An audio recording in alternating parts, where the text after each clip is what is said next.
말씀하시면에 오신 여러분을 환영합니다. 안녕하세요. 저는 김묘성입니다. 네, 여러분 반갑습니다. 생명사랑교회 한문덕 목사입니다. 네, 안녕하세요. 차동민입니다. 반갑습니다. 네, 한 주간 잘 보내셨나요? 네, 잘 보냈습니다. 잘 보냈습니다. 목사님께서는 지금 넥타이를 메고 오셨네요. 네, 이 촬영하는 이 순간 네. 우리 교회 장례가 생겨가지고 전주에서 지금 막 올라오는 길입니다. 부랴부랴 막 또 네, 부랴부랴 왔습니다. 고생하셨습니다. 네. 아침에는 우리 부목사님이 운전하는 차를 타고 갔다가 네. 올라올 때는 KTX 타고 네, 늦지 않으려고 왔습니다. 아, 부목사님이 운전하는 건 못 믿겠다가 아니었군요. 응? 아니요. 못 믿으시겠군요. 아니요, 확실히 믿습니다. 네, 저 운전 잘하는데 네. 아, 부목사님도 운전 너무 잘해서 네. 제가 아주 편하게 오가면서 또 공부했어요. 고생하셨어요. 동민 군은 어떻게 보내셨어요?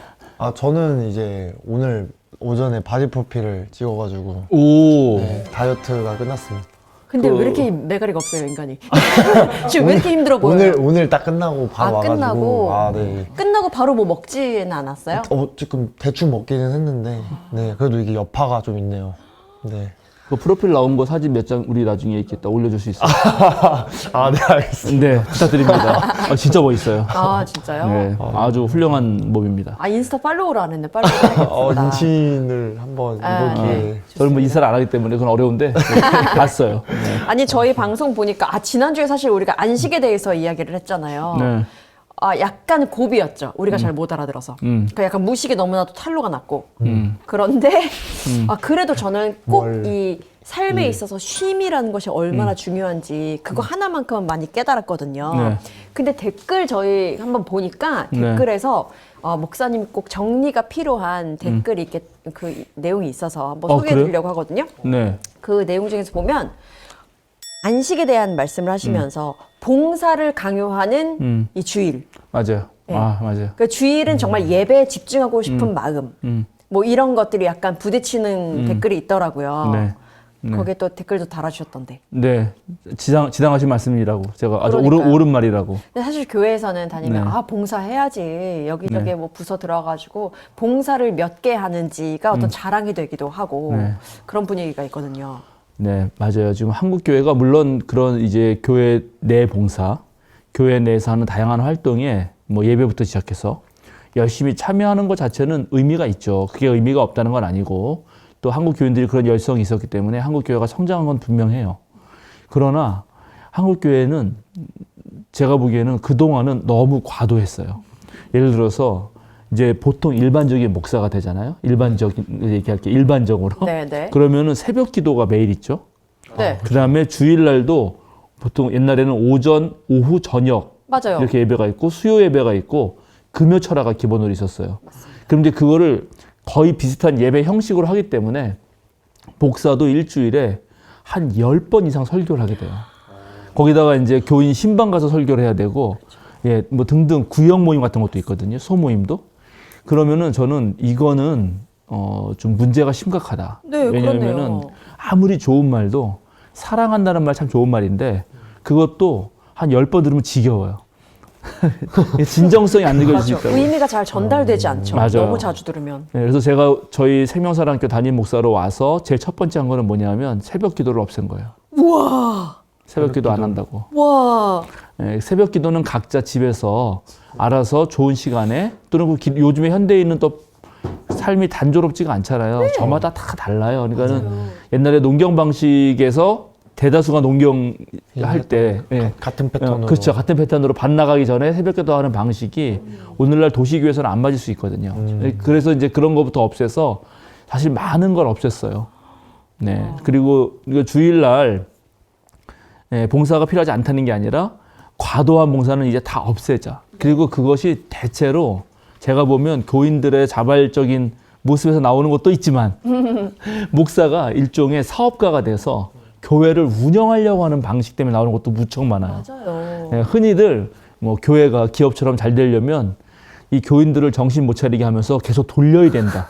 이런 마인드들이 있는 목사가 한국에 굉장히 진짜 많아요. 군대 같네요. 가만히 냅두면 안 진짜. 된다. 네, 계속 그런 식으로. 돌려야 된다. 네, 저는 그것에 엄청나게 반대하는 사람이에요. 사실은 이거는 맞아요. 주일날도 저도 한 달에 한 번 정도는 오후 특강을 하거든요. 네. 그리고 나머지는 문제가 물론 각 부서 회의도 있고 뭐 교회 회의도 같은 것도 있긴 하지만 오후에 아무것도 거의 잘 안 해요. 안 하는. 예, 그러면 주일 예배 온전히 한 번 딱 드리고 나머지는 조금 더 교인들끼리 뭐 대화를 나눈다든가 또는 쉰다든가 가족하고 시간을 보낸다든가 그런 좀 시간을 갖게끔 하는 게 좋다고 생각해요. 그러면요, 이건 너무 현실적인 질문이긴 한데 네. 현실적으로 그럼 교회 운영이 괜찮을까요? 우리 교회요. 네. 현재로서는 괜찮아요. 저희 교회는 지금 그래도 제가 계속 하는 거는 수요 기도회는 하고요. 네. 주일날 오전 예배 딱 하나 있고요. 한 달에 한 번 정도 저기 그 주일날 오후에 특강 네, 있어요. 있고. 그리고 이제 교인들끼리 좀 소모임 같은 거를 약간 활성화하자는 얘기가 있어가지고 수요 기도회 끝나서 옛날 방식으로 하면 구역인데 그건 우리 아가페 소모임이라 그래서 아가페 모임으로 해가지고 요즘에 뭘 하냐 하면 안전한 공동체를 위한 대화법, 오, 경청 현실적이다. 이런 거예요. 그래서 2번 이론을 했더니 교인들이 목사님 실습을 해보고 싶다 그래가지고 네. 이번 달은 비폭력 대화의 아주 기본적인 것 이제 관찰 언어, 판단 언어 뭐 이런 거 있거든요. 네. 엊그제 그거 했어요. 와, 오히려 뭔가 더 이게 적기 때문에 자발적으로 더 네. 하게 되는 영향이 있을 것 같아요. 좋을 것 같아요. 이제 대형 교회일수록 교회가 프로그램 많이 만들어서 돌려야 되거든요. 근데 저희 교회는 뭐 교인 출석하는 교인 한 60명 왔다 갔다 하는 작은 교회니까 그렇게 뭐 많이 뭘 하지 않아도 돼요. 이게 성도들이 교회 열심히 다닌다 하시는 분들 보면 주일날 교회에서 살잖아요. 진짜 네. 아침부터 아침에는 헌금 봉사했다가 찬양대 했다가 오후에는 사랑부 갔다가 어디 갔다가 진짜 하루 종일 있으시는데 이렇게 본인의 어떤 쉼을 꼭 누리셔야 된다. 라는 피로를 느끼게 되네요. 그래도 다행인 게 이제 우리나라가 주 5일제를 했지 않습니까? 네. 그러니 옛날에 주 6일제 했던 때 물론 토요일 날은 반근무하기도 했지만 그럴 때 주일 하루 쉬는데 그날도 와서 교회에서 그렇게 강도 높은 봉사를 한다는 거는 일종의 너무나 종교도 교회도 하나님의 이름으로 일종의 참된 안식보다는 억압을 한 걸 수도 있어요. 그래서 조금 그런 거는 대체적으로 목사님들이 욕심이 많아요. 그러니까 이 방송을 듣고 목사님들은 욕심을 좀 내려놔라. 그게 좋겠다 생각합니다. 좀 쉽지 않으시겠지만 정말 쉽지 않아요. 네, 정말 쉽지 않죠. 이 말 아마 듣고 만약 목사님 들으면 저한테 다 욕할지도 몰라요. 교회 들어가는 돈이 얼마나 많은데 그럴 수도 있죠.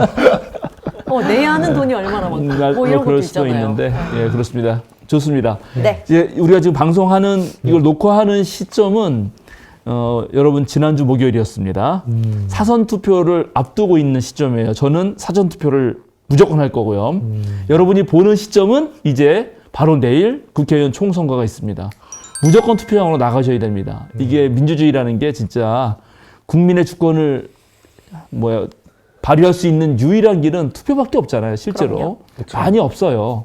근데 투표마저 안 한다는 거는 안 되는 일입니다. 그래서 여러분이 보통 이런 국회의원 선거는 우리나라 입장에서는 현 정부에 대한 중간 평가를 한다. 언제나 그런 상황이 있는데 그래서 그런 것들을 보시고 잘했으면은 현 정부에게 뭐 좋은 거고. 하고 네. 못했다고 생각하시면 또 그런 또 평가를 하시는 거니까 네. 그런 거를 반드시 하셔라 이 말씀 드리고 오늘 공부 시작할까요? 네, 그러시죠. 좋습니다.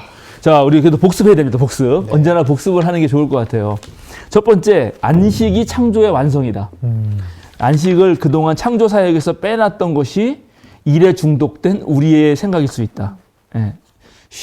그러니까는 쉬는 거는 사실은 어떤 면에서는 그냥 쉬면 되니까 딱히 준비할 필요가 없잖아요. 그러니까 그냥 좀 모든 것에서 손을 떼고 쉬는 필요가 있다. 그럴 때 꼭 일만 쉰다기보다는 우리 사회가 우리에게 강요하는 어떤 문화, 그 다음에 이런 사회적 그런 약간 억압적인 예를 들어서 상사와 또 밑에 사람 사이에 벌어지는 그런 계급적 구조 이런 거에서도 또 떠나는 거예요. 네. 그러니까 그런 모든 부자유함에서 떠나서 완전하게 창조적 자유를 누릴 수 있는 그런 공간 안에 나를 넣는 것이다. 오히려 그건 기억하시면 좋겠고, 그러니까 그렇게 되면 이제 그 안식의 시간은 원래 하나님의 형상대로 우리가 창조됐잖아요. 그렇죠. 그 하나님의 창조적 자유를 갖는 형상을 회복하는 시간이다. 맞아요. 이거는 그냥 사실은 제가 종교적 의미에서 얘기했지만 그냥 일하는 사람들도 너무 일만 하다 보면은 자기가 뭐 때문에 일하는지 그리고 그 일에 대한 반성과 평가도 오히려 하기가 어려워서 효율도 안 내거든요. 그렇게도 이해할 수 있겠고. 그 다음에 제가 지난번에 할 때 조금 여기를 더 어떻게 잘 멋있게 말하고 싶었는데 뭔가 잘 안 됐어요. 제 스스로는. 그게 뭐냐면 시간을 거룩하게 했다는 말이에요. 네. 이 시간을 거룩하게 했다는 말이 이거는 인류의 어떤 그 사유 또는 인류의 깨달음에서 획기적인 혁명을 일으킨 거거든요. 이게 왜냐하면 고대 근동의 모든 종교는 공간이나 사물을 거룩하게 했다고요. 너무나 큰 바위가 있으면 그 큰 바위가 거룩한 거예요. 그 다음에 무슨 어떤 거대 건물을 짓는 거죠. 그래서 엄청난 신전을 짓거든요. 예, 그리스에 놀러 가면은 그 파르테논 신전이 있어요. 그게 페르시아를 이기고 아테네가 우쭐해가지고 지은 신전이거든. 엄청나게 크게 거기다 원래 그 여신 아테네 여신이죠. 네네, 예, 그 여신을 엄청 크게 만들어가지고 걔를 집어넣으려니까 더 크게 져가지고 이제 이상하게 지어진 건데 사실은 그렇게 그런 건물을 짓고 거기를 거룩하게 여겼단 말이죠. 그런데 그런 게 거룩한 게 아니라 시간이 거룩하다라는 말을 하는 순간 이게 잘 이해가 안 되는 거죠. 그런데 그렇게 하면 어떤 일이 벌어지냐? 자, 공간은 일단 한 공간을 정하면 그 지역에 편협하게 묶이잖아요. 이 공간을 벗어나면 벌써 거룩한 게 아닌 거예요. 네. 그죠? 네, 그렇죠. 지역적이죠, 부분적이죠. 그리고 공간을 거룩하게 하나 사물을 거룩하게 하면은 그것은 내 외부에 있는 거예요. 이해하시겠습니까? 네, 네, 그죠? 네, 네. 그러니까 기존의 종교는 내 내면에 있는 게 아니라 다 내 외부에 있으면서 지엽적이고 그것 앞에서 내가 무릎 꿇고 그리고 가시적으로 눈으로 봐야 되는 거죠. 이런 방식의 어떤 종교를 만들어요. 그런데 이거를 시간으로 가져오잖아요. 그러면 외면적이기보다는 내면화가 됩니다. 그리고 언제 어디서나 항상 공존하는 예, 그걸 생각할 수 있죠. 그리고 이것은 보편성을 띄어요. 그러니까 이게 완전히 예, 달라지는 종교가 되는 거예요. 경계가 없네요. 경계가. 경계도 없어요. 네. 당연하죠. 경계 없고요. 그 다음에 어떤 장소를 거룩하게 하잖아요. 그러면 거기가 계급의 핵심지가 되고 그리고 거기에 머물러서 안주하게 돼요. 그런데 시간을 거룩하게 한다면은 시간은 아무 때나 있는 거니까 훨씬 더 역동적인 게 됩니다. 그러니까 이게 고대 사회에서 이런 생각을 했다는 거, 시간을 거룩하게 했다는 거, 그리고 하나님을 그 시간 속에서 만나라고 하는 이 생각이야말로 엄청난 생각이다. 이건 그래서 좀 진지하게 한 번 더 고민해봤으면 좋겠다. 네. 예, 이걸로 정도로 우리 복습을 하고요. 오늘 많은 그림 자료들이 사진 자료들이 준비가 됐어요. 예, 이제 이거는 창이 두 개가 있네. 예, 오늘 본문을 이제 읽고 시작해야 됩니다. 아, 네. 오늘 드디어 창세기 2장으로 넘어갑니다. 드디어. 네, 이제 2장으로 넘어가는데요. 우리가 보면은 그때 2장에 물론 1절 3절까지 읽었으니까 원래 그 4절을 보면 여러분 4절 보시죠? 네네. 거기 하늘과 땅을 창조하실 때의 일은 이러하였다라고 되어 있잖아요. 네. 그러니까 요까지가 사실은 그 1장 전체를 딱 끝맺는 말인 거예요. 왜냐하면 하나님이 천지를 창조하시니라. 하나님이 하늘과 땅을 창조하셨다 해놓고 하늘과 땅을 창조하실 때 일은 이랬다 하고 딱 마무리 쫙 끝냈죠. 그러면 그 다음부터가 이제 진짜 또 다른 창조 이야기가 나온다. 에덴 그러면 예, 창세기 2장 4절 뒷부분부터 7절까지만 원래 이게 3장까지 다 나가야 되는데 여기도 한 몇 주 해야 되기 때문에 네. 우리 간단하게 7절까지만 합시다 오늘. 네. 예, 읽어주세요. 주 하나님이 땅과 하늘을 만드실 때에 주 하나님이 땅 위에 비를 내리지 않으셨고 땅을 갈 사람도 아직 없었으므로 땅에는 나무가 없고 들에는 풀 한 포기도 아직 돋아나지 않았다. 땅에서 물이 솟아서 온 땅을 적셨다. 주 하나님이 땅의 흙으로 사람을 지으시고 그의 코에 생명의 기운을 불어넣으시니 사람이 생명체가 되었다. 네, 여기까지만 딱 우리가 간단하게 읽었습니다. 그런데 원래는 2장 25절까지 쭉 읽어야 되거든요. 네. 예, 2장 25절까지 읽어야 약간 느낌이 살아나는데 네. 예, 일단은 거기까지 읽었는데 좀만 더 읽어볼까요 그러면? 네. 8절부터 한 14절까지 일단 동민군. 네네네. 네. 8절부터요. 14절. 예. 네. 주 하나님이 동쪽에 있는 에덴에 동산을 일구시고 지으신 사람을 거기에 두셨다. 주 하나님은 보기에 아름답고 먹기에 좋은 열매를 맺는 온갖 나무를 땅에서 자라게 하시고 동산 한가운데는 생명나무와 선과 악을 알게 하는 나무를 자라게 하셨다. 강 하나가 에덴에서 흘러나와서 동산을 적시고 에덴을 지나서는 네 줄기로 갈라져서 네 강을 이루었다. 첫째 강의 이름은 비손인데 금이 나는 하윌라 온 땅을 돌아서 흘렀다. 그 땅에서 나는 금은 질이 좋았다. 부돌라라는 향료와 홍옥수와 같은 보석도 거기에서 나왔다. 둘째 강의 이름은 기혼인데 구스 온 땅을 돌아서 흘렀다. 셋째 강의 이름은 티그리스인데 아시리아의 동쪽으로 흘렀다. 넷째 강은 유프라테스이다. 네. 네. 이 거기까지. 강 이름들이. 네, 쫙 나오고 막 땅에 에덴 동산의 이야기가 나오죠. 그리고 15절만 제가 읽어볼게요.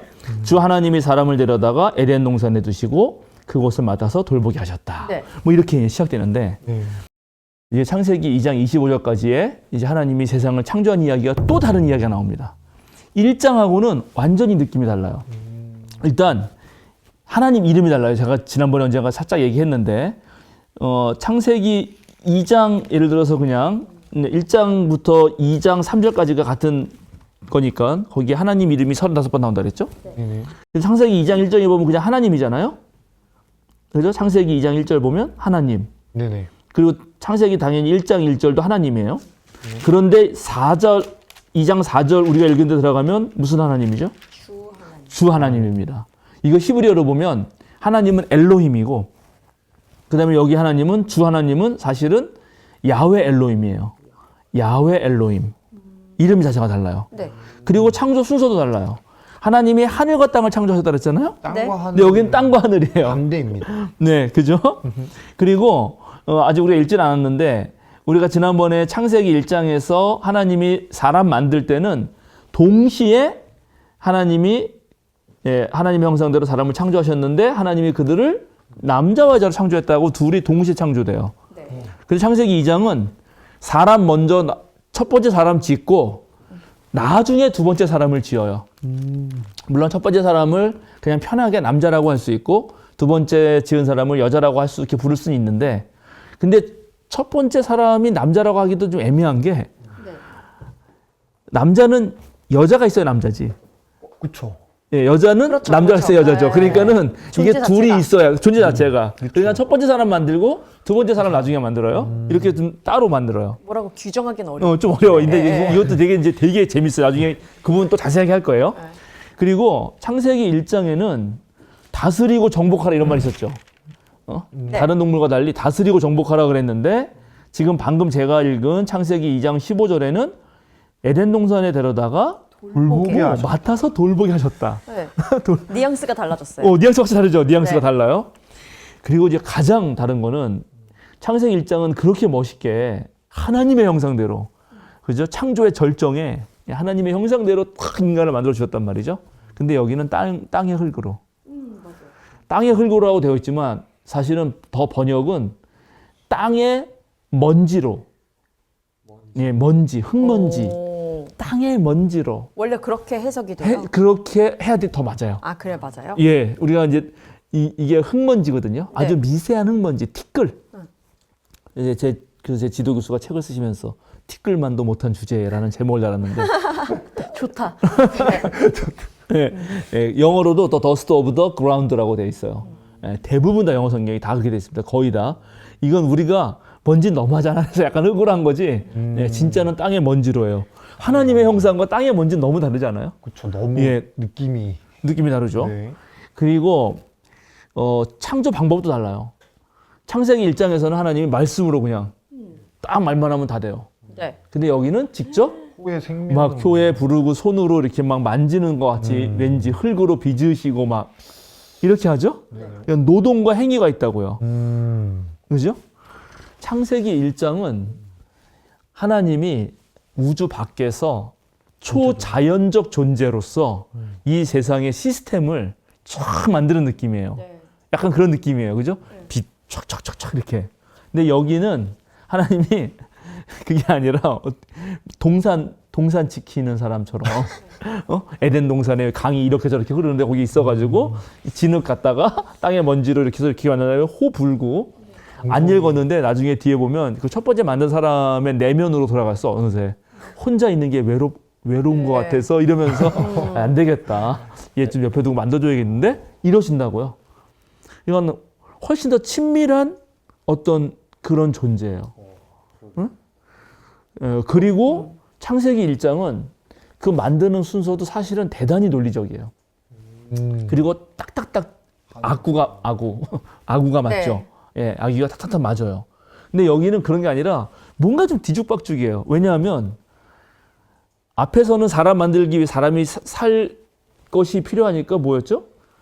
쫙 다 무슨 시간과 공간과 그쵸. 우주 전체를 만들어준 다음에 사람 만들었잖아요. 무대 만든 느낌. 앞에는 여기는 무대가 없어. 여기 먼저 사람부터 만들어 일단 사람. 주인공부터 냅두고. 그리고 갑자기 거기에 동산이 나오고 이게 뒤죽박죽이에요. 약간 그냥 이야기. 옛날 이야기하는 옛날 동화 속 주인공처럼 그린다고요? 네. 1장은 뭔가 기록 같은. 그렇죠. 네, 2장은 그냥 스토리 이야기 같은 느낌. 네, 그렇습니다. 그래서 1장과 2장이 왜 이렇게 다른가? 이제 이게 문제였다고요. 왜 다를까요? 하나님이 1장처럼 창조했을까요? 2장처럼 창조했을까요? 1장처럼. 아니야. 1, 2장처럼. 다 그러니까. 맞지 않을까요? 네. 다 맞겠죠. 네. 그래서 이제 학자들이 이거는 아마 1장은 창조의 개요를 말하면서 네. 우주 전체를 창조한 거다. 그리고 2장부터는 좀 창조의 구체적 내용을 말하면서 디테일하게 인간을 중심으로 다시 한번 써내려간 거다라고 흔히들 얘기해 왔어요. 흔히들. 예, 그게 첫 번째. 네. 첫 번째예요. 두 번째는요? 예, 두 번째는 이거는 전혀 다른 창조 이야기들이 만들어진 것이 나중에 와서 붙은 거다. 그냥 엮은 거다. 여기에. 엮은 거다. 그러니까 맨 마지막 사람이 엮은 거다. 전혀 다른 이야기가 창조에 전해져 왔는데 그게 엮은 거다. 있고 이 이야기도 있는 걸 그냥 붙였다. 네, 그게 지난번에 제가 한번 몇 강인지 기억 안 나는데 내 문서설이라고 있었죠. 기억나요? 내 문서설이요? 기억나요?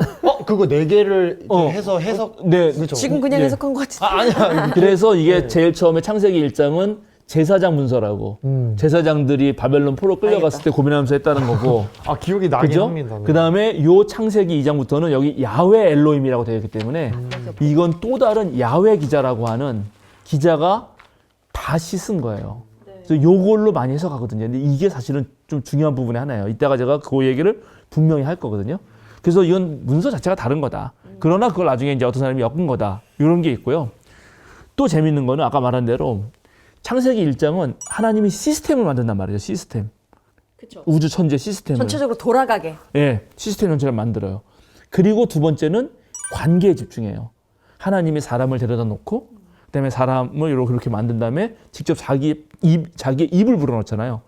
입에 입김을 불어넣었을 때 그때서야 얘가 생명체가 됐거든요. 네. 코에 생명의 기운을 불어넣으시니. 네, 그리고 그렇게 불어넣는데 그냥 아무것도 없는 데서 불어넣는 게 아니죠. 진료가 있어, 진료. 그게 뭐냐면 땅의 흙이에요. 아, 네네. 근데 땅의 흙이 그냥 땅의 흙이 아니라 그 전에 그 땅이 어떤 땅이었냐면 보세요. 6절. 물이 솟아서 온 땅을 적셨어. 그러니까 진흙이 된 거야. 그렇지. 찰흙이 된 거죠. 네. 찰흙이어야 돼. 예. 잘 빚기 좋게. 그렇죠. 그러니까 이런 식으로 그러면 이게 뭐냐면 인간과 자연과의 관계가 형성되죠. 나중에 하나님이 우리가 안 읽었지만 읽게 됐는데 이게 오늘 첫 시간에서 그런데 앞으로 다 계속 진행하면 기억이 날 거예요. 나중에 되돌아오면서 기억이 날 건데 하나님이 동물들 데려다가 아담 곁에 갖다 준다고. 아담이 막 이름을 지어요. 네. 그러면 인간과 동물과의 관계. 그러다가 동물들이 충분히 그 아담에게 충분히 만족스러운 배필이 되지 못하니까 또 사람을 만들죠.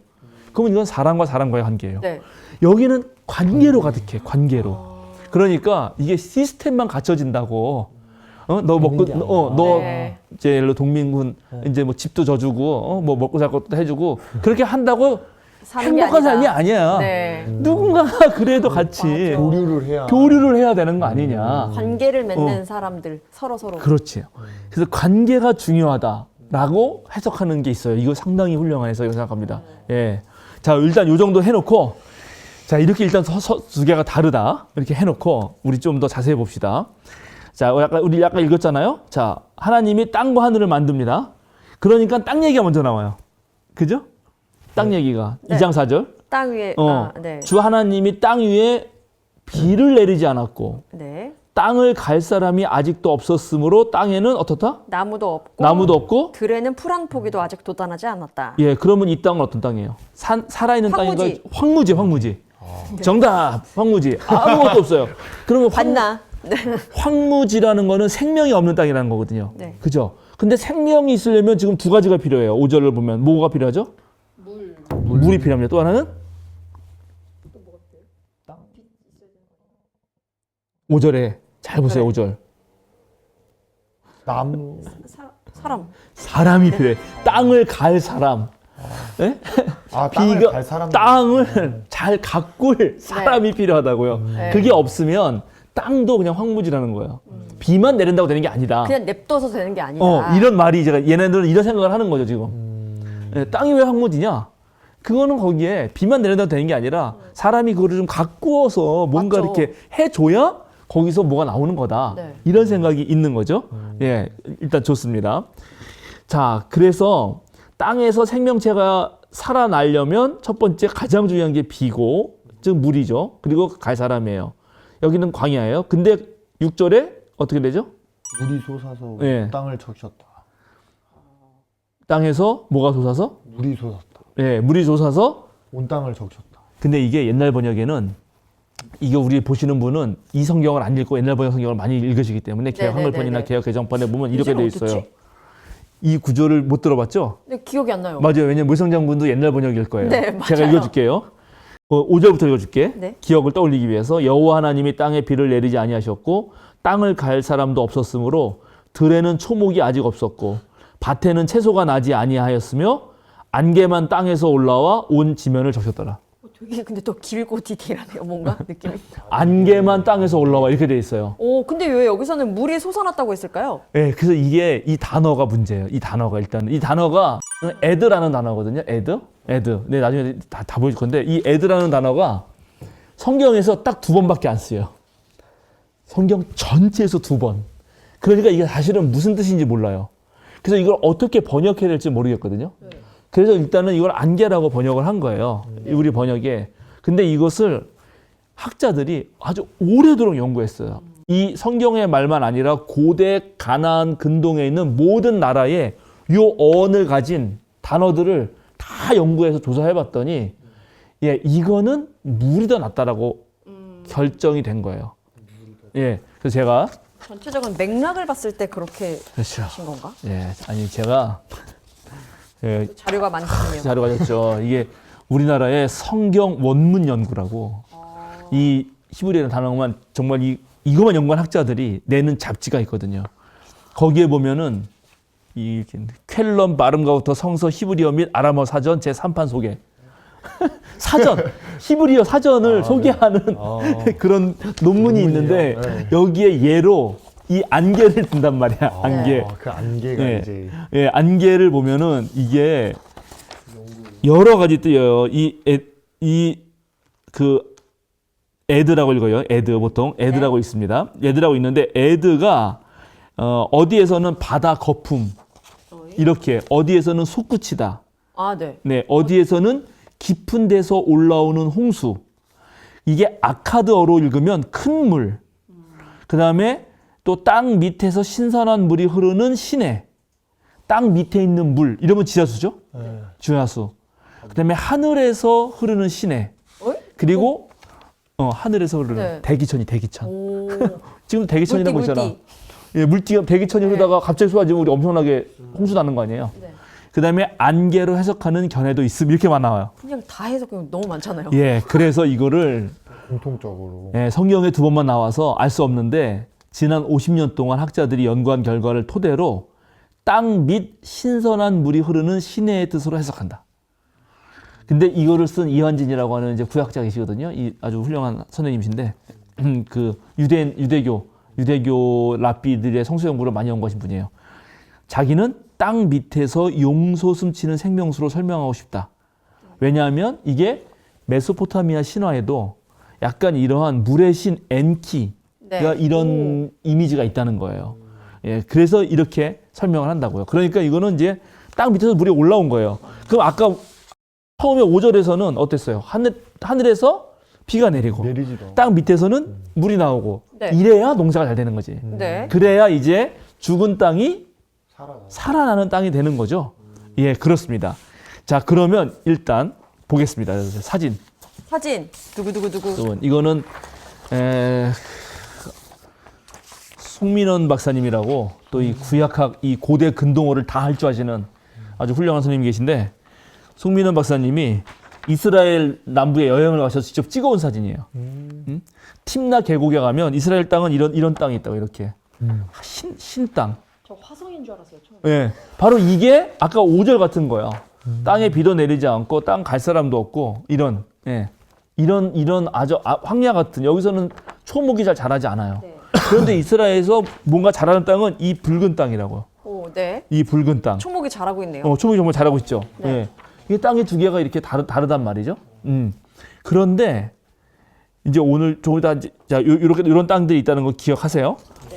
그러면 생명은 어디서 나오냐면 여기서 나오는 거예요. 그래서 이 그렇죠. 붉은 땅에서. 그렇죠. 예. 자, 일단은 그렇게 기억하시고 자, 이제 5절을 읽읍시다. 다시 7절 읽습니다. 7절. 주 하나님이 땅의 흙으로 사람을 지으시고 그의 코에 생명의 기운을 불어넣으시니 사람이 생명체가 되었다. 그렇죠. 자, 하나님이 사람을 뭘로 지었다고요? 아까 땅의 흙으로 되어 있죠. 네. 네. 거기 근데 땅의 흙으로 되어 있는데 히브리어로 히브리어로 뭐라 되어 있습니까? 아다마. 아다마. 여기 밑에 있어요. 그렇죠. 네. 그다음에 사람을 지으시고의 사람은 아담. 아담. 너무 똑같지 않아요? 그러네? 뭔가 느낌이 비슷해요. 네. 이게 말놀이. 이게 이제 유명한 고대인들의 말놀이거든요. 흙으로 말로. 지은 사람이라는 건가? 그러면 그렇죠. 네. 그렇죠. 그러면 자, 아담. 그런데 아까 물은 에드라 그랬잖아요. 네. 에드. 응? 그다음에 여기 아담의 담은 피란 뜻이에요. 피. 우와. 자, 그래서 제가 또 들고 이거 자, 이거 또 복사했죠? 복사한 거 보세요. 네. 자, 이거 여러분 보시죠? 이름에 모든 걸 내포하고 있군요. 네. 아담이란 단어가 있는데 아담은 지금 여기 사람이에요. 근데 여기 네. 이제 좀 이따 또 아담 설명할 거예요.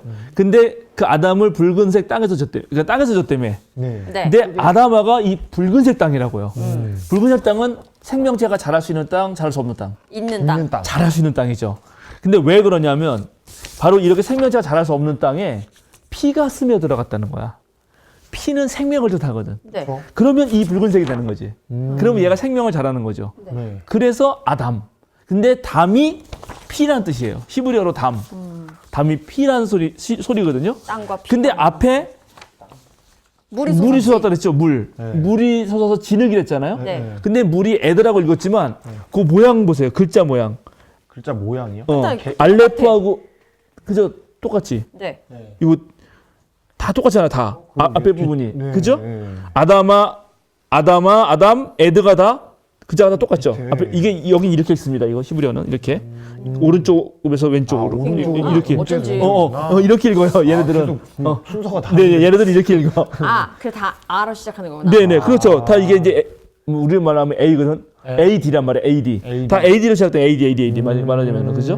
여러분 히브리어로 말하면 못 알아들으니까. 네, 그러니까는 이게 되게 재밌다고요. 이게 되게 재밌는 거죠. 자, 이 정도로 설명해 드린 다음에 자, 그럼 이제 드디어 아담에 대해서 이제 공부합시다. 아담. 이제 이거 하려고 내가 오늘. 사람을 공부해야지. 아담. 아담 하면 누가 떠올려? 아담. 저는 이제 남자 사람이 생각이 나왔는데 여기 이제 또 명사인 이제 사람으로 그냥. 네, 그러니까는 아담이 성경에서는 세 종류가 나와요. 맨 처음에 하나님이 창세기 1장 26절 27절에 우리 형상대로 사람을 만들자 하고 사람을 만드셨으니 곧 남자들을 만드셨다 할 때 그 사람으로 번역된 게 아담이거든요. 찾아보면 이거는 인류 전체를 뜻하는 말이에요. 그죠? 그렇죠. 인류 전체. 네. 인류 전체를 뜻하는 거죠. 그리고 두 번째는 주로 남자 사람을 뜻하는 말로 쓰일 때가 있어요. 남자 사람. 꼭 남자라고 하기는 좀 어려운데 한번 뭐 읽어보죠. 그 2장 5절 다시 볼까요? 2장 5절. 예. 주 하나님이 땅 위에 비를 내리지 않으셨고 땅을 갈 사람도 아직 없었으므로 땅에는 나무가 없고 들에는 풀 한 포기도 아직 돋아나지 않았다. 여기 사람이라고 되어 있잖아요. 네. 근데 이 사람이 하는 일은 땅을 갈죠. 네. 네. 근데 고대 사회에서 땅을 가는 거는 남자가 하는 일이에요. 그러니까는 요때 사람은 똑같이 아담인데 요거는 땅을 남자. 가는 노동을 하는 사람이라는 뜻으로서 보통은 남자 사람을 뜻해요. 3장 23절 찾아볼래요? 창세기 3장 23절. 그래서 주 하나님은 그를 에덴 동산에서 내쫓으시고 그가 흙에서 나왔으므로 흙을 갈게 하셨다. 그가 흙에서 나왔으면 흙을 갈게 하셨다. 이 그는 바로 아담이거든. 네. 근데 흙을 갈게 했다 그랬잖아요. 네. 이것도 남자 사람. 그렇죠. 네. 아, 노동이 예, 들어가면 네, 그때 네, 남자고. 그렇죠. 예. 그래서 그다음에 4장 2절도 볼래요? 4장 2절이요. 예. 하와는 또 가인의 아우 아벨을 낳았다. 아벨은 양을 치는 목자가 되고 가인은 밭을 가는 농부가 되었다. 자, 밭을 가는 사람은 가인인데 가인은 남자죠? 네. 네. 그렇습니다. 농부 예, 그러니까 밭을 가는 사람. 이 약간 노동을 하는 사람으로서의 이 아담이 나왔을 경우에는 그는 남자를 거의 뜻하는 느낌이다. 사람은 사람인데. 그다음에 마지막으로 아담은 고유 명사예요. 그냥 아담. 한 명. 한 명, 그 사람 자체. 아담. 예를 들어서 4장 25절 보세요. 아담이 다시 자기 아내와 동침하였다. 그렇죠. 마침내 예. 여기서는 아담 그 한 사람. 그렇죠. 네. 그다음에 4장 1절도 마찬가지죠. 그렇죠. 4장 1절도 보세요.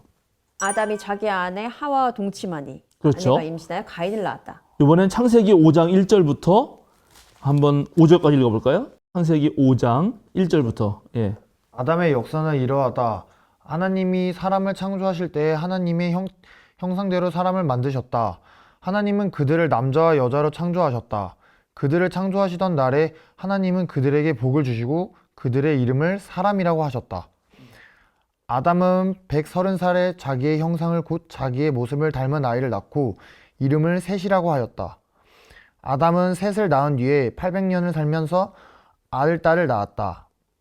아담은 모두 930년을 살고 죽었다. 여기 930년을 살고 죽은 사람, 셋을 낳았고, 800년 동안 아들, 딸 낳았고, 130살에 자기 형상대로 닮은 아이를 낳은 이 사람. 이 사람이 아담이죠. 고유명사죠. 고유명사. 네. 그런데 아담의 역사는 이러다 해놓고 하나님이 사람을 창조하실 때 이 사람도 아담이란 말이에요. 네. 이때 사람은 인류 전체. 그죠? 하나님의 형상대로 사람을 만드셨다. 이건 인류 전체겠죠. 네. 네, 뭐 이런 식으로 아담이란 말이 똑같이 나오지만 우리 성경은 그래서 그걸 알아서 사람이라고 고쳐줬죠. 근데 히브리어를 읽으면 다 아담이야, 다. 다 아담. 그런데 지금 방금 말씀드린 대로 아담은 원래 뜻은 뭐냐? 우리가 아담을 한 번도 못 봤잖아요. 네. 아담을 뭐 생긴 어떻게 생겼는지 모르는데 아담을 알 수 있는 유일한 길은 이 단어에서란 말이지. 바로 아담아. 아담아가 땅의 흙에서 나고 그리고 그 땅은 어떤 땅이냐면 바로 이 검붉은 땅이라고요. 검붉은 땅. 피가 물들어서 피가 물드는 거는 생명력이 있다는 뜻이고 그래서 생명력이 있는 비옥한 땅을 와 연결되어 있는 그런 의미라는 거죠. 예, 그런 의미. 그래서 이 불다라는 말이 뭐 우리 말에 그런 거 있어요. 옛날에 잘 외우던 건데 너희 죄가 진홍빛 같이 붉을지라도 그런 말이 있어요. 네.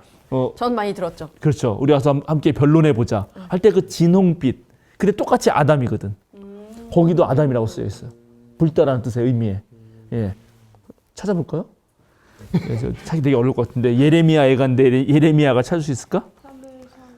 예레미야 애가 한참 뒤인데. 예레미야 애가는 예레미야 다음에 있는데 성경 한가운데를 펴면은 구약성 시편이 나오거든. 시편 잠언 전도서. 예레미야 애가요. 예레미야 애가. 1298. 예레미야 애가 4장 7절. 네. 예전에는 귀하신 몸들이 눈보다 깨끗하며 우유보다 희고 그 몸이 산호보다 붉고 그 모습이 청옥과 같더니. 산호보다 붉고 그 붉고가 아담이에요. 오. 붉고라고 할 때, 그러니까 이게 붉다는 뜻이라고 해요. 붉다. 예, 그래서 왜 그러면 아담이라는 말이 아다마에서 나왔고 그게 검붉은이라는 뜻이다. 예, 일단 이런 걸 기억하고요. 그래서 이거는 강인하고 생명력 있다라는 뜻을 가져요. 그리고 그런 사람을 하나님도 좋아해. 예를 들어서 창세기 25장 25절.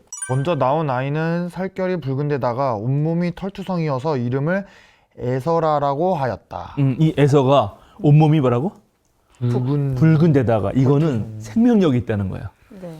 그래서 이 생명력이 있다는 거고 그래서 제가 또 찾아볼게요. 이건 제가 찾을게요. 사무엘상 16장 12절을 보면 하나님이 사람 뽑는 건데 사무엘 시켜가지고 이스라엘 왕을 뽑거든요.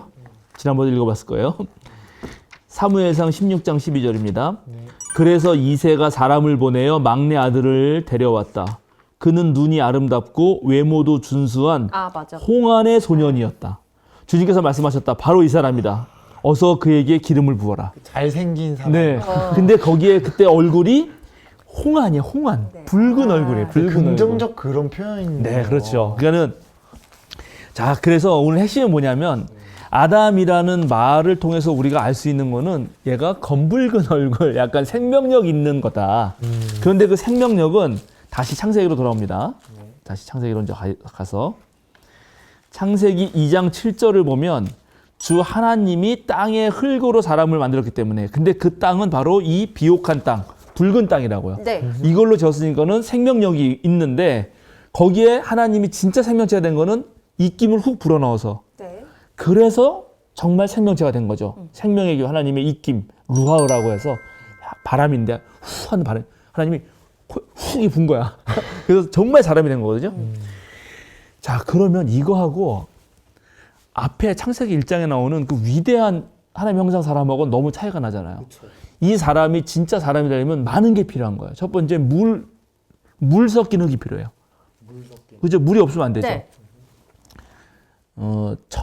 철학이라고 알아요? 철학 들어봤어요? 철학이요? 철학. 학문 중에. 그렇죠. 네. 철학은 알죠. 철학이 뭐예요? 뭐 좀 그런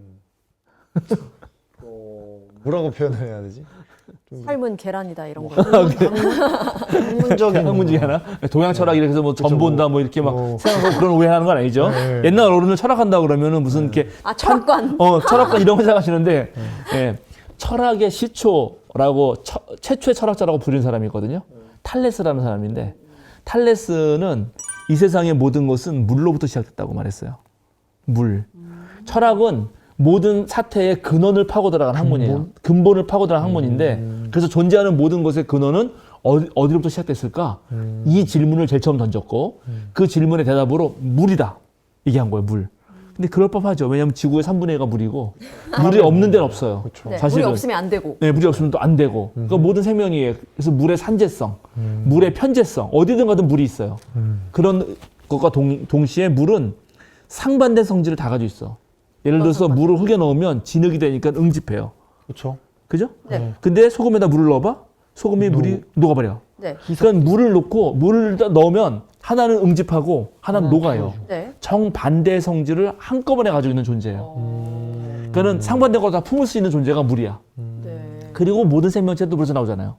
네. 그러니까 이런 식으로 철학자도 모든 것은 아마 물로부터 다 됐을 거다. 이런 식으로 그 말을 해서 이제 철학의 최초의 철학자가 되거든요. 근데 여기도 보면은 사람이 나오려면은 하나님의 형상으로 그 사람이 탁 만든 게 아니라 물도 있어야 되지, 흙도 있어야 되지, 그리고 후 불어야 되는 거죠. 예. 그러면 왜 이렇게 앞에서는 장엄한 인간을 만들어 놓고 여기서는 약간 초라하고 그렇잖아요. 이 흙으로 이렇게 만들고 이렇게 만들고 하나님이 후 불지 않았다면 생명체가 되지 않았다면 그냥 흙의 먼지처럼 네. 잠깐 있다가 사라질 존재 같은 눈에 보이지도 않는 그런 먼지 우리 선생님 말대로 티끌만도 못한 주제가 되는가? 왜 이런 얘기를 여기다 쓰는가 하는 거예요. 그만큼 사랑한다는 거를 말을 하고 싶은 게 아닐까. 어머님의 마음 뭐 약간 이런. 약하면 더 이렇게 애틋하니까 와, 그것도 일리가 있어요. 애틋하게. 성경에 보면은 구약에는 다 문제 있는 인간들이에요. 그래서 제가 용서하게 살려주게 책 좋잖아, 그치? 맞아요. 하나님이 끝까지 살피는 거지. 그 상당히 일리가 있는데, 자, 그거의 비밀을 이제 말씀드리겠습니다. 네. 오늘 이 얘기를 하려고. 여태까지 온 거야. 달려왔어. 달려온 거야. 고지에 다 달았다. 이게 아까 문서가 다른 문서라고 했잖아요. 네. 야훼 문서. 다른 문서라 했죠. 야훼 문서는 그 기원으로 올라가면 언제쯤 이게 쓰였냐. 이걸 기록한 사람들이 쓸 때 시대가 언제냐가 중요하거든요. 네. 지난번 바벨론 포로 갔을 때는 그때 사실 일제히 쓰였잖아요. 거기서는 엄청 고생했잖아. 네, 아니 종으로 노예로. 그러니까 우리는 그런 거 아니야. 하면서 인권선언을 한 거죠. 그렇죠. 네. 최초의 근데 인권. 여긴 반대로 이때 어느 때 쓰였냐? 솔로몬 임금 때예요. 솔로몬 임금. 2절 때는 2장 3장. 2장 때는 2장 3장이 야훼 문서인데 야훼 문서는 솔로몬 임금 때. 솔로몬 임금은 어떤 임금으로 기억하시나요? 따뜻한 지혜로운. 지혜로운. 네. 다 지혜롭죠. 네. 그런 거로 떠오르잖아요. 되게 좋은 모습만. 그거 아니에요? 자, 이제 그걸 알려드리겠습니다. 안 되겠네. 일단 누구야? 찾아보세요. 자, 열왕기상. 이제 우리 열왕기상 엄청 찾을 건데 열왕기상. 열왕기상. 이거는 여러 명의 왕들의 이야기라는 뜻이에요. 왕들을 나열했던 이야기라는 뜻이니까 열왕기상 4장 21절, 21절부터 28절까지. 네네, 좀 길어요. 그래도 읽어주세요. 4장 21절부터 28절까지 읽을게요. 네, 읽어주세요. 네. 솔로몬은 유프라테스 강에서부터 브레셋 영토에 이르기까지 또 이집트의 국경에 이르기까지 모든 왕국을 다스리고 그 왕국들은 솔로몬이 살아있는 동안 조공을 바치면서 솔로몬을 섬겼다. 솔로몬이 쓰는 하루 먹거리는 잘 빻은 밀가루 30섬과 거친 밀가루 60섬과 살찐 소 10마리와 목장 소 20마리와 양 100마리이고 그 밖에 수사슴과 노루와 암사슴과 살찐 새들이었다. 솔로몬은 유프라테스 강 이쪽에 있는 모든 지역 곧 딥사에서부터 가사에 이르기까지 유프라테스 강 서쪽의 모든 왕을 다스리며 주위의 모든 민족과 평화를 유지하였다. 그래서 솔로몬의 일생 동안에 단에서부터 브엘세바에 이르기까지 유다와 이스라엘의 모든 사람은 저마다 자기의 포도나무와 무화과나무 아래에서 평화를 누리며 살았다. 솔로몬은 전차를 끄는 말을 두는 마국간, 사막칸과 군마 12,000匹를 가지고 있었다. 그리고 솔로몬의 관리들은 각자 자기가 책임진 달에 솔로몬 왕과 솔로몬 왕의 식탁에 참석하는 모든 사람이 먹을 수 있도록 부족하지 않게 먹거리를 조달하였다. 또한 군마와 영마에게 먹일 보리와 보리집도 각각 자기의 분담량에 따라서 말이 있는 곳으로 가져왔다. 네, 솔로몬의 왕국이 얼마나 대단했는지 아시겠죠? 풍족한. 네, 10장 또 똑같이 왕상 10장 이번에 좀 길어요. 해마다 솔로몬에게 들어오는 금은 그 무게가 666달란트였다. 이 밖에도 상인들로부터 세금으로 들어온 것과 무역업자와의 교역에서 얻은 수입과 아라비아의 모든 왕들과 국내의 지방 장관들이 보내오는 금도 있었다. 솔로몬 왕은 금을 두드려 펴서 입힌 큰 방패를 200개나 만들었는데 방패 하나에 들어간 금만 하여도 603개이나 되었다. 그는 또 금을 두드려 펴서 입힌 작은 방패를 300개를 만들었는데 그 방패 하나에 들어간 금은 3만 회였다. 왕은 이 방패들을 레바논 숲풀궁에 두었다. 왕은 상아로 큰 보좌를 만들고 거기에다가 잘 정렬된 금을 입혔다. 보좌로 오르는 층계에는 계단이 6이 있었으며 보좌의 꼭대기에는 뒤가 둥그렇게 되어 있었으며 그 앉는 자리 양쪽에는 팔걸이가 있고 그 팔걸이 양 옆에는 각각 사자상이 하나씩 서 있었다. 6개의 계단 양쪽에도 각각 6개씩 12개의 사자상이 서 있었다. 일찍이 어느 나라에서도 이렇게 만들지는 못하였다. 솔로몬 왕이 마시는데 쓰이는 모든 그릇은 금으로 되어 있었고 레바논 숲풀 궁에 있는 그릇도 모두 순금이며 은으로 된 것은 하나도 없었다. 솔로몬 시대에는 은은 귀금속 축에 들지도 못하였다. 왕은 다시스 배를 바다에 띄우고 히람의 배와 함께 해상 무역을 하게 하였다. 새해마다 한 번씩 다시스의 배가 금과 은과 상아와 원숭이와 공작새들을 실어 오고는 하였다. 여기 다시스가 스페인입니다. 엄청나죠? 자, 제가 또 하나 읽을게요. 네. 11장입니다. 열왕기상 11장 1절에서 13절 제가 읽어볼게요. 솔로몬 왕은 외국 여자들을 좋아하였다. 이집트의 바로의 딸 말고도 모압 사람과 암몬 사람과 에돔 사람과 시돈 사람과 헷 사람에게서 많은 외국 여자를 후궁으로 맞아들였다. 주님께서 일찍이 이 여러 민족을 두고 이스라엘 자손에게 경고하신 일이 있다. 너희는 그들과 결혼하고자 해서도 안 되고 그들과 청혼하여 오더라도 받아들여서는 안 된다. 분명히 그들은 너희의 마음을 그들이 믿는 신에게로 기울어지게 할 것이다 하고 말씀하셨다. 그런데도 솔로몬은 외국 여자들을 좋아하였으므로 마음을 돌리지 못하였다. 그는 자그마치 700명의 후궁과 300명의 첩을 두었는데 그 아내들이 그의 마음을 사로잡았다. 솔로몬이 늙으니 그 아내들이 솔로몬을 꾀어서 다른 신들을 따르게 하였다. 그래서 솔로몬은 자기의 주 하나님께 그의 아버지 다윗만큼은 완전하지 못하였다. 솔로몬이 시돈 사람의 여신 아스다롯과 암몬 사람의 우상 밀곰을 따라가서 주님 앞에서 악행을 하였다. 그의 아버지 다윗은 주님께 충성을 다하였으나 솔로몬은 그러하지 못하였다. 솔로몬은 예루살렘 동쪽 산에 모압의 혐오스러운 우상 그모스를 섬기는 산당을 짓고 암몬 자손의 혐오스러운 우상 몰렉을 섬기는 산당도 지었는데 그는 그의 외국인 아내들이 하자는 대로 그들의 신들에게 향을 피우며 제사를 지냈다. 이와 같이 솔로몬의 마음이 주 이스라엘 하나님을 떠났으므로 주님께서 솔로몬에게 진노하셨다. 주님께서는 2번씩이나 솔로몬에게 나타나셔서 다른 신들을 따라가지 말라고 당부하셨지만 솔로몬은 주님께서 하신 말씀에 순종하지 않았다. 그러므로 주님께서 솔로몬에게 이렇게 말씀하셨다. 내가 이런 일을 하였고 내 언약과 내가 너에게 명령한 내 법규를 지키지 아니하였으니 내가 반드시 내게서 왕국을 떼어서 내 신하에게 주겠다. 여기까지만 읽을게요. 많이 아니 전부 다 풍족해서 패망했네. 그렇죠. 이게 지금 이게 열왕기상이니까 예를 들어서 우리나라로 말하면 조선왕조실록 같이 왕실에서 쓰는 거예요. 왕실에서 역사 쓸 때 자기에게 나쁜 걸 쓰면은 사실은 다 죽이죠. 그래가지고 이거 잘 못 쓰는 상황에서도 이런 말이 쓰이는 거거든요. 근데 여기 엄청 많이 갔죠, 솔로몬이. 네. 솔로몬이 이렇게 엄청 많이 가지만 아까 여기 여성들 막 몇백 명 가지면은 700명, 예. 800명 난리도 아니었어. 그렇죠. 그게 난리도 아니죠. 그러면은 이스라엘의 총각들은 어떡하지?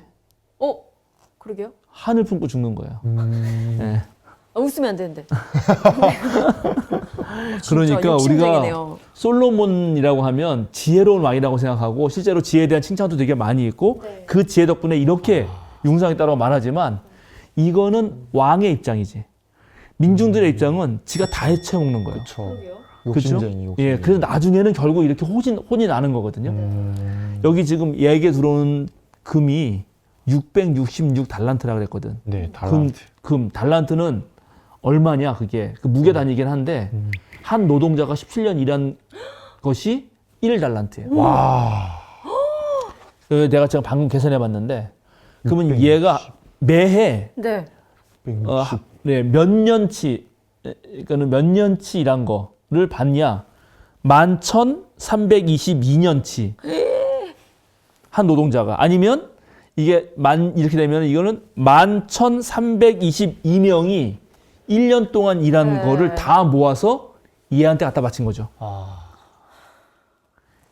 자, 이게 문제였단 말이에요. 솔로몬 때 워낙 그런 외교를 잘해가지고 다윗이 우리로 말하면은 세종 이전에 그 앞에 모든 그런 정치적인 거를 다 없앤 그 아버지가 계셨잖아. 그래서 세종 때 조선 왕조가 되게 태평성대 이루었죠. 네. 다윗이 전쟁 다 해가지고 다 마무리 지어놨어. 네. 외교 다 해놓고. 그 솔로몬이 이제 거기서 받았어. 그리고 세습 받으니까 누렸어. 세습에서 다 누리는 거죠. 근데 점점점 누리면서 얘가 어떻게 되냐면 하나님을 멀리하게 되는 거예요. 그리고 왕권이 강화되는 거예요. 왕권이. 지금 여기 보면 아까 다시스에서 스페인에서까지 조국을 맡았다. 그러니까 모든 사람이 조국을 맡으면서 마치 자기가 신처럼 행동하는 거죠. 그리고 원래 이스라엘은 부족 공동체. 평등을 이루면서 12부족이 서로 힘을 모아서 어려울 때 같이 극복하면서 평등 공동체로 사는 것이 이들의 이상이에요. 근데 어쩔 수 없이 왕을 둔 거거든? 근데 왕권이 가면 갈수록 세지고 솔로몬이 지가 이제 하나님인 줄 알고 지가 이렇게 막 누리면서 아까 말한 몇천 명에 되는 여자를 자기 것으로 삼고 이걸 다 끌어안으면서 밑에 사람들은 전부 다 지금 굶어 죽게 생겼다. 그게 어디 나오냐? 열왕기상 12장으로 갑니다. 2장. 네, 12장 1절에서 5절 읽어주세요. 온 이스라엘이 르호보암을 왕으로 세우려고 세겜에 모였으므로 르호보암도 세겜으로 갔다. 느밧의 아들 여로보암도 이 소문을 들었다. 그때 그는 솔로몬 왕을 피하여 이집트로 가서 있었다. 이집트에서 사람들이 여로보암을 불러내니 그가 이스라엘의 모든 회중과 함께 르호보암에게로 가서 이렇게 말하였다. 임금님의 아버지께서는 우리에게 무거운 멍에를 메우셨습니다. 이제 임금님께서는 임금님의 아버지께서 우리에게 지워주신 중노동과 그가 우리에게 메워주신 이 무거운 멍에를 가볍게 해주십시오. 그러면 우리가 임금님을 섬기겠습니다. 르호보암이 그들에게 말하였다. 돌아갔다가 사흘 뒤에 나에게로 다시 오도록 하시오. 이 말을 듣고서 백성들은 돌아갔다. 이 르호보암이 누구냐? 솔로몬의 아들입니다. 르호보암이 왕이 되니까 백성들이 다 와가지고 여로보암을 대표로 뽑아서 뭐라고 말해요? 책임져. 임금님의 아버지께서는 누구? 그러면 솔로몬. 우리에게 무거운 멍에를 메었다. 이제 임금님께서는 임금님 아버지께서 우리에게 지어주신 중노동과 그가 우리에게 메어주신 이 무거운 멍에를 가볍게 주십시오. 그러면 우리가 임금님 섬기겠다. 이 사람 말 들었을까 안 들었을까요? 안 들었을 것 같은데. 안 들었어요. 네. 그래서 이스라엘이 남북으로 갈립니다. 10지파가 여로보암을 따라가고요. 이쪽엔 두 지파만 남아. 파가 이렇게 나뉜 거고. 그러니까 솔로몬이 이렇게 하나님 두려운 줄 모르고 자기가 완전히 우쭐해가지고 완전한 교만한 질에 오른 거예요. 그때 누군가가 창조 이야기를 쓰는 거예요. 너도 땅의 먼지로 지음받은 인간이야, 이 자식아. 너도 죽어. 네가 진짜 생명을 가지려면은 하나님의 루하으, 하나님의 입김을 받아서 살아야 되는데 너 지금 하나님도 멀리하고 하나님이 시키지 않은 짓 다 하거든요. 여기 기병과 여성과 이런 거 다 가져오죠. 이게 다 사실은 신명기 율법에서 전부 다 하지 말라는 것들이에요. 근데 그걸 솔로몬이 다 했거든. 특히 뒤로 가면 갈수록 다 해줘. 권력이 세지면 세질수록. 그래서 창세기 이 이야기가 나온 거다. 왜 땅의 먼지로 지었다는 것을 기억하게 하는가. 이게 무척 중요합니다. 이제 창세기 2장 3장이 다 이런 이야기예요. 네가 처음부터 금보화를 갖고 있었던 게 아니다. 똑같이 먼지로 시작됐다. 그렇죠. 그리고 나중에 너는 이제 먼지로 돌아갈 거다. 이게 오늘 안 읽었는데 앞으로 가면은 너는 흙에서 왔으니 흙으로 돌아갈지니란 말이 나와요. 뒤에 가면은 3장에 이제 죄를 짓고 딱 나오는데 이게 전부 다 그 솔로몬 임금의 교만함과 연결돼 있다. 그래서 지금 창세기 이야기에서 우리는 두 종류의 인간을 지금 생각해 보는 거예요. 우리가 너무 주눅들고 괴롭고 그다음에 삶에서 너무 이제 뭐랄까 하도 사람들이 막 욕을 해가지고 정말 삶의 의미가 없어졌을 때는 아니다. 나는 소중한 존재야. 난 하나님의 형상이야. 이렇게 기억해야겠죠. 그런데 프로필 찍고 너무 멋있는 거야. 그만해줘. 나 못 따라오지. 막 그만해주고. 그래서 이제 내가 저 운동 가르쳐 주세요. 그럼 제가 배우려고 그러면 그딴 것도 못 해요. 아이고 한번 이렇게 알통 한번 해보세요. 그걸 알통이라고. 라면을 끊으세요. 막 이렇게 하면은 너도 사람이야. 너도 땅에 먼지에서 왔어. 너 먼지로 갈 거야. 저도 솔로몬. 너 나중에 늙으면은 그 근육이 살아 있을 것 같아? 뭐 이렇게 한다는 거지. 그 근육이 언제까지 유지될 것 같아? 막 이렇게. 이렇게 얘기를 해주는 거예요. 아. 이 두 가지가 다 있다. 자, 이해하시겠죠? 네, 이해했습니다. 네. 갑자기 겸손해지죠. 겸손하게 해야겠다. 저도 겸손하게 하겠습니다. 네. 그래서 오늘은 제목을 아담의 정체라고 달려 그래요. 아담의 정체. 예. 좋아. 원래 근데 되게 많은 뜻을. 아담은 그냥 원래 사람을 뜻하기도 하고 또 남자를 뜻하기도 하고 고유명사로서 아담 그 사람을 뜻하기도 하지만 근데 오늘 아담이 땅의 흙에서 왔다라고 하는 것을 우리가 늘 기억해야 된다. 한쪽에서는 또 우리 하나님의 형상을 가졌다는 것도 기억해야 되지만 우리의 물질적 조건 그는 땅과 연결돼서 생각해야 된다. 우리가 사실은 이 역사도 보면은 계몽주의적 인간이라고 하는데 계몽주의적 인간은 인간이 만물의 영장이고 인간이 최고고 인간만이 유일하게 우주를 이해할 수 있다고 생각하면서 자연을 함부로 했어요. 그래가지고 지금 이 모양 된 거잖아요. 코로나 겪고 야 우리도 부족한 먼지일 수밖에 없구나를 사실 깨달은 거 아니에요 최근에 더.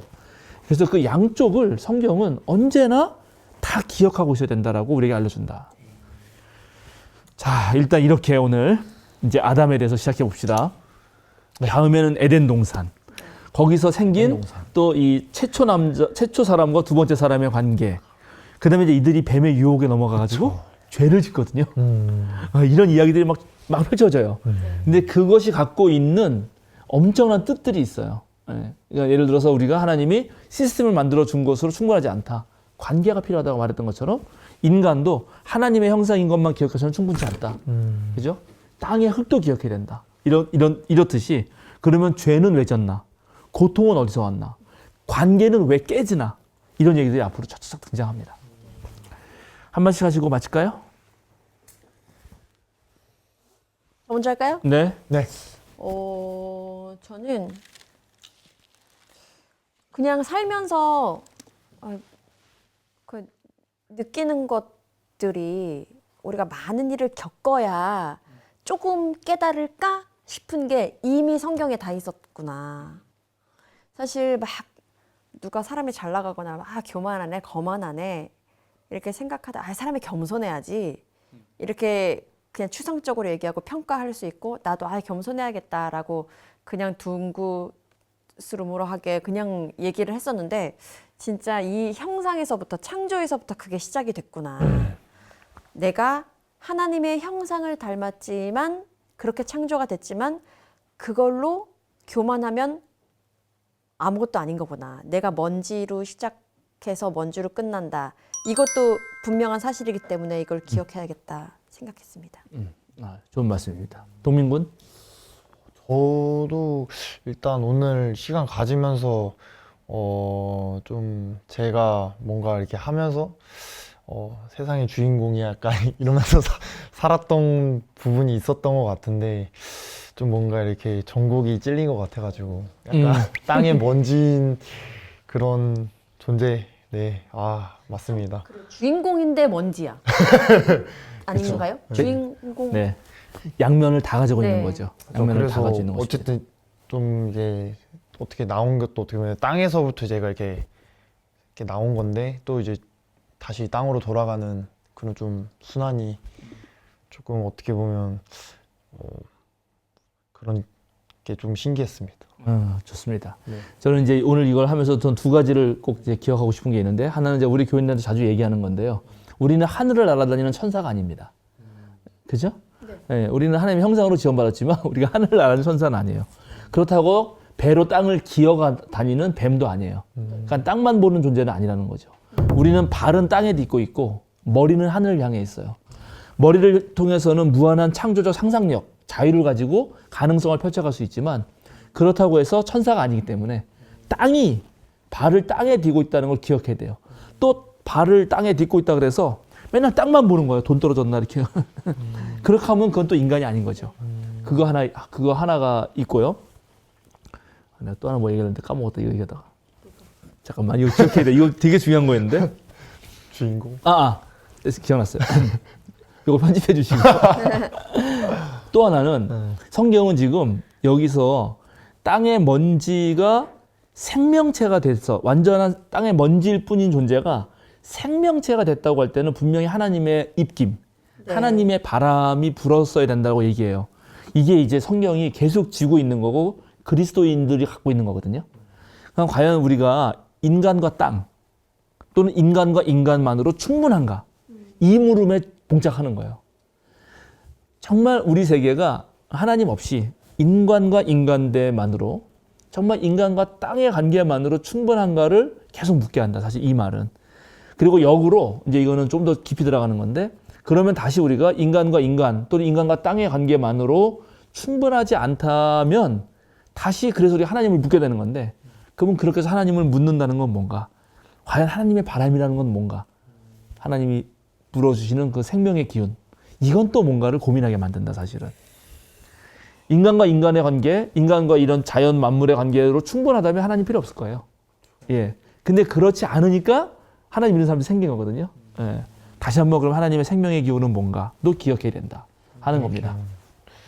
자, 요거는 영원한 또 질문도 남겨놓고 다음에 또 언젠가 풀어질 때가 있을 것입니다. 기도하고 마칠까요? 네. 하나님 감사합니다. 오늘은 아담이라는 우리 말을 통해서 아담이란 말로 쓰여 있지만 그것이 사람 전체와 또 남자를 뜻하기도 하고 때때로는 아주 고유 명사로서 개인 그 한 명의 사람을 뜻하기도 한다는 걸 알았습니다. 그러나 그 아담의 근원적인 뜻은 땅에 묶일 수밖에 없다는 것, 그 비옥한 땅에서 생명력 있게 살아가는 그런 느낌도 있지만 동시에 그것은 또 땅에 먼지로 흩어질 수밖에 없는 연약한 존재라는 사실을 기억하게 됩니다. 우리가 우쭐해질 때 우쭐한 것까지는 좋지만 그것으로 인해서 남을 무시하거나 다른 존재를 억압하는 그런 실수를 범할 때 다시 한번 우리조차도 땅의 먼짐을 기억하게 하시고 또 특별히 오늘날 이 땅을 다스리고 있는 그런 지위에 있는 사람들이 자신의 한 줌도 안 되는 권력을 가지고 남을 내리누르는 그 어리석음에서 벗어나게 하시고 그들도 한 줌의 먼지밖에 되지 않는다는 사실을 다시 한번 기억하게 하여 주시옵소서. 특히 민주사회에서 우리가 내일 국회의원 총선거를 합니다. 우리 모두가 그런 권력을 가지고 교만한 인간들을 우리의 주인으로 뽑는 것이 아니라 함께 같이 살아갈 수 있는 사람들을 선택할 수 있도록 우리에게 지혜 또한 허락하여 주시옵소서. 감사드리며 예수님의 이름으로 기도드립니다. 아멘.